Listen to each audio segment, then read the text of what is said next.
Magandang umaga mga kabayan. Ngayong araw pala, maglilinis tayo ng kulungan ng manok kasi medyo marami ng dumi. At kailangan na nating linisin para iwas sakit sa ating mga alagang manok. Tara guys, samahan niyo ko.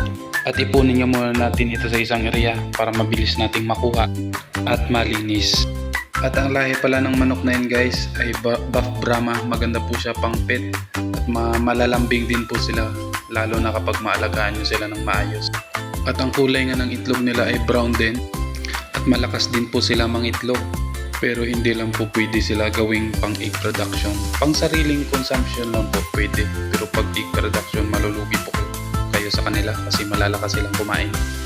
Pero kung pang meat type naman po, pwede naman po silang pang karne. Ang problema lang po medyo mahal. Kaya para sa akin mas maganda po sila pang pet na lang. Ayan nga mga kabayan, at malinis na po yung kulungan nila. Mga breeders posting natin to guys. Kaya kailangan natin silang alagaan ng mabuti para makapagbigay sila ng malulusog na sisiw. Kaya ibigay natin yung mga pangangailangan nila guys. Yun lang, thank you for watching at subscribe na kayo guys. Salamat!